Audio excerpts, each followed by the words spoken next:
It's upsetting, you know, that for so many years the abuse was going on. In the small town of Zapata, Texas, which sits just 50 miles south of Laredo, glossed over practices bind the over 13,000 people who live there. One in particular has been slowly chipping away at the town.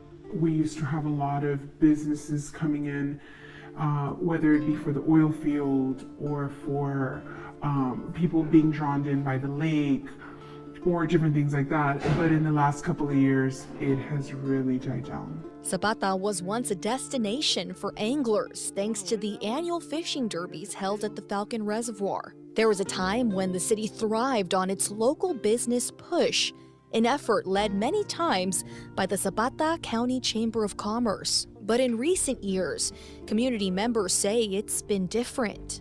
Certainly there's been a cloud over the chamber. Joe Rathmill, a Zapata native and the current Zapata County judge, has been at the helm for over a decade. Rathmill says he's familiar with the impact a thriving Chamber of Commerce could have and was having in the past. I remember the chamber always being part of our community. But as of late, there has been little to no activity, hosting any tournaments, bringing any events in our community. There are a lot of upset and I would say disappointed folks in our community. So Judge, when did you start noticing issues arise at the chamber? I think the issues, to me, started being a problem was when we had an election and the president of the chamber was elected as county commissioner. Jose Paco Mendoza took over as chamber president in 2008. While still holding that position in 2017, he was elected Zapata County Precinct 1 Commissioner. Rathmill says at the time, Zapata County was one of the main funding sources for the chamber. I did ask him to consider consider leaving the chamber and serve as a county commissioner. Of course, he decided otherwise. Rathmill says he's unaware if there's a legal issue when it comes to holding both positions at the same time. But he says ethically, it felt wrong. Did the county attorney ever chime in saying whether it was necessary or not? I cannot recollect that he actually had an opinion one way or the other. According to the judge, the county would give the chamber a majority of the money collected from the hotel-motel taxes every year, which at times added up to as much as $150,000 a year. Rathmill says the county would also subsidize by providing the chamber with an office building, utilities, and insurance. All that money was coming from one place. It's all tax money. It was in 2021 that the judge said he noticed a red flag. We had negotiated with 2 wind projects that were going to be constructed in our county. We wanted the Commissioner's Court would like for the nonprofits in our county to also be part of the abatement process, and the county aligned and some monies specifically for the Boys and Girls Club, County Fair, and also monies were attributed and assigned to the Chamber of Commerce for them to promote our community, our lake, and host fishing tournaments. Judge Rathmill says $25,000 were given to the chamber.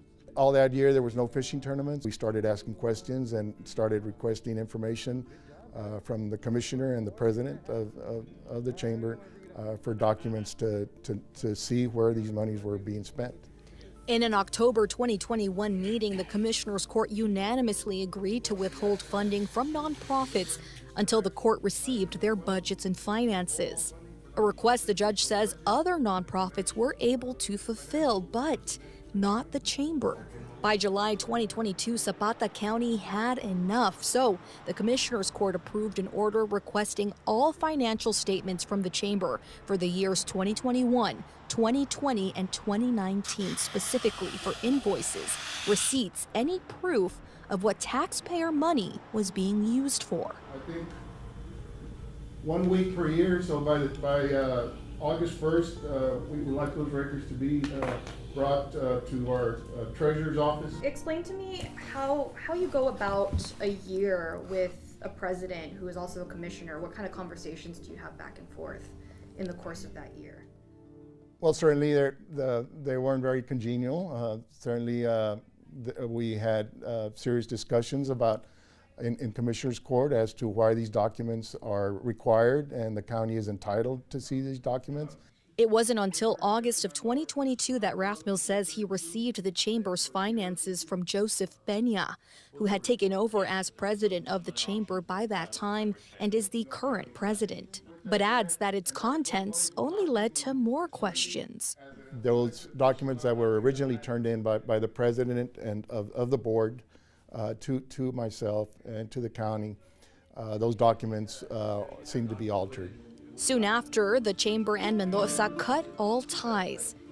And on June 12, 2023, the Commissioner's Court took action and issued a contempt of court order against the Zapata County Chamber of Commerce. We're actually being fined per day, per member, for not providing documentation. The fee was already close to $11,000. While the county was playing hardball for the truth, what was going on behind the scenes at the chamber is a whole other story.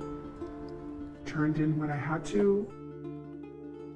In part 2, we'll introduce you to the anonymous source from the Zapata County Chamber of Commerce who dug into a treasure trove of documents in search of the truth, and we hold those in charge of checks and balances in the county responsible. Also find out what state investigators respond after asking about the allegations. For this Cajunness on Your Side investigation, I'm Brenda Camacho.